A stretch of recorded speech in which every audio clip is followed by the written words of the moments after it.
Sean bienvenidos a este podcast y junto a mi compañera Laura vamos a analizar el conflicto del Sahara Occidental desde una perspectiva crítica y actual. Más que repasar toda la historia, queremos centrarnos en lo que este caso significa políticamente, los intereses internacionales, el papel de la ONU, el impacto humano y los posibles escenarios futuros. La idea es entender no solo lo que pasó, sino por qué todavía no se ha resuelto y qué nos dice esto sobre el sistema internacional. Porque, aunque muchas veces se presenta como un conflicto del pasado, la realidad es que sigue completamente vigente. Simplemente dejó de aparecer en titulares, y cuando un conflicto desaparece de la agenda mediática, también desaparece la presión para resolverlo. Ese silencio mediático termina normalizando una situación que en el fondo sigue siendo profundamente injusta. Exacto, por eso la primera pregunta es clave.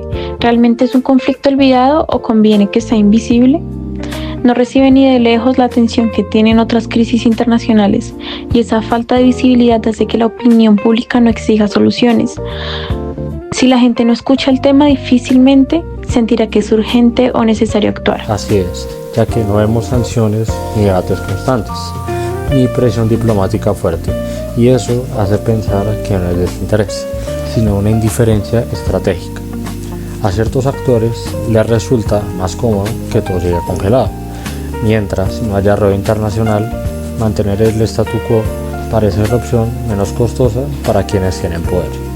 Porque mientras no se resuelva, Marruecos mantiene el control del territorio y la comunidad internacional evita tensiones. Es un equilibrio políticamente estable, pero claramente injusto para el pueblo saharaui. Es una estabilidad superficial que beneficia a los gobiernos, pero no mejora la vida de las personas que habitan en la región. Y ese control no es solo simbólico o territorial, ya que hay bastantes intereses económicos muy claros.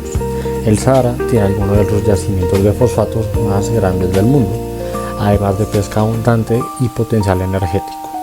Estos son recursos estratégicos, especialmente en un contexto de crisis alimentaria y energética global. Y controlarlos significa asegurar ingresos constantes y mayor influencia regional. Eso convierte el conflicto en algo más que un problema político local. Se vuelve un tema económico internacional. Empresas extranjeras y potencias también se benefician de esta explotación. Así que resolver el conflicto implicaría afectar muchos intereses. Por eso no solo hablamos de gobiernos, sino también de actores privados con gran peso económico. Exactamente, ya que por eso algunos autores hablan incluso de neocolonialismo moderno, ya que no hay colonias formales, pero sí un control externo de recursos sin consultar realmente a la población. Cambia la forma, pero la lógica de dependencia sigue siendo parecida. Esa es una dominación más discreta, pero igual de desigual en sus consecuencias. Y es interesante cómo países dicen defender el derecho internacional como Estados Unidos o España han terminado respaldando la postura marroquí. Ahí se nota que la geopolítica pesa más que los principios.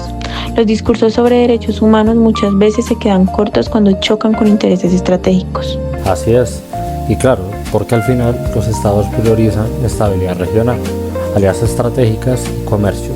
Yo creo que la autodeterminación queda en segundo plano, y es un choque entre ideales y realismo político, y casi siempre pierden las poblaciones más pequeñas. Por eso, las decisiones se toman pensando a largo plazo para los gobiernos, no para las comunidades afectadas. Eso nos lleva al tema del derecho internacional. En teoría, el Sahara Occidental tiene derecho a decidir su futuro mediante un referéndum, pero en la práctica llevamos décadas esperando que eso se cumpla. Esa distancia entre la norma jurídica y la realidad política genera frustración y desconfianza en el sistema. Sí, y ahí es cuando surge una duda incómoda. ¿De qué sirve la ley internacional si no se llega a aplicar cuando hay intereses de grandes potencias? Parece más una recomendación moral que una obligación real. Y sí, las normas solo funcionan para los débiles. Entonces el sistema pierde su respectiva legitimidad. Lo mismo pasa con la ONU. Hay misiones, resoluciones y comités, pero muy pocos resueltos concretos. Se producen muchos documentos, pero casi ningún cambio sobre el terreno. La burocracia y los desacuerdos entre los Estados miembros terminan frenando cualquier avance. Así es, Y si la ONU no logra resolver un caso tan claro de autodeterminación, su credibilidad se debilita. La autoridad termina dependiendo más de la voluntad política que de la ley misma, y eso hace que muchos pueblos dejen de confiar en dichas instituciones. Mientras tanto, la población saharaui sigue viviendo en campamentos o en condiciones de precariedad, y eso muestra quién paga realmente el costo del estancamiento. Son generaciones enteras creciendo sin estabilidad, oportunidades ni un futuro claro. Sí, así es. Y además los recursos se siguen explotando aunque el territorio esté en disputa. Entonces la pregunta es evidente: ¿quién se beneficia? Claramente no son los habitantes locales, ni tampoco la riqueza sale del territorio. Pero ahora bien, casi no regresa en forma de desarrollo o bienestar. Por eso volvemos a la idea del neocolonialismo: control económico externo sin soberanía real. Sin dependencia económica, la independencia política se vuelve muy limitada. Es muy difícil hablar de libertad cuando otros deciden sobre tus recursos. Así es, y yo creo que más bien pensando en el futuro, creo que podríamos imaginar varios escenarios. El primero sería la independencia real mediante un referéndum, que en teoría es la solución más justa y la que respalda el derecho internacional. Siendo realista sería la opción más coherente, siguiendo el orden y los derechos del principio de autodeterminación. Pero siendo realistas, hoy parece difícil. Implicaría que Marruecos renuncie a recursos y poder regional, y eso no es algo que los estados suelen hacer voluntariamente. Por eso muchos ven esta alternativa como legítima, pero poco probable a corto plazo. Y sí, el segundo escenario sería una autonomía limitada bajo soberanía marroquí, algo así como cierto autogobierno, pero sin separación total. Probablemente sería más aceptable para la comunidad internacional, pero aunque no satisfaga del todo las demandas saharauis. Eso sería una solución práctica, pero de alguna manera no sería necesariamente justa. Y también existe un escenario más preocupante, que se reactive el conflicto armado. Cuando las vías diplomáticas no dan resultados durante tanto tiempo, la frustración crece, y sobre todo en las generaciones jóvenes. Esa acumulación de tensión puede terminar estallando de forma violenta.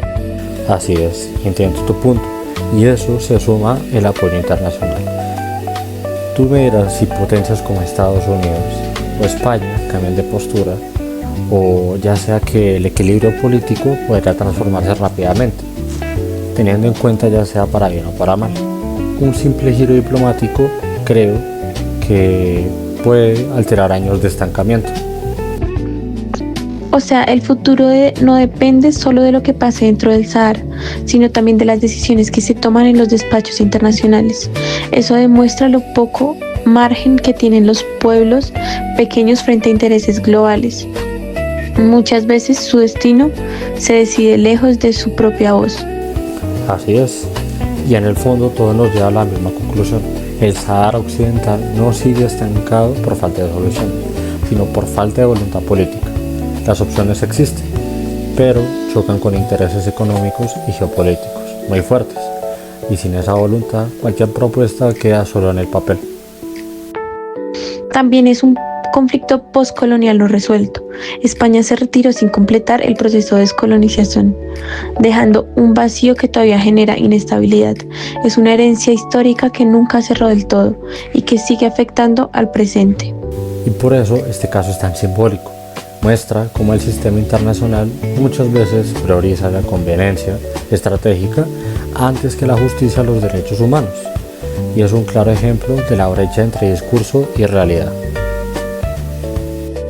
En conclusión, el Sahara Occidental demuestra que la legalidad internacional puede existir en el papel, pero no siempre en la práctica. Y mientras eso siga así, el conflicto continuará afectando a miles de personas. Hablar del tema es una forma de no dejar que se vuelva invisible. Así es, y tú lo has dicho, más que un problema lejano, es un ejemplo claro de cómo funcionan estas desigualdades de poder en la política global. Entenderlo nos ayuda a cuestionar a quién beneficia realmente el sistema internacional. Y ya con esto cerramos el episodio. Muchas gracias por escucharnos el día de hoy y en donde sea que nos estén viendo. Esperamos que este análisis les haya ayudado a reflexionar y a mirar este conflicto con mayor conciencia crítica. Nos vemos en el próximo episodio. Gracias.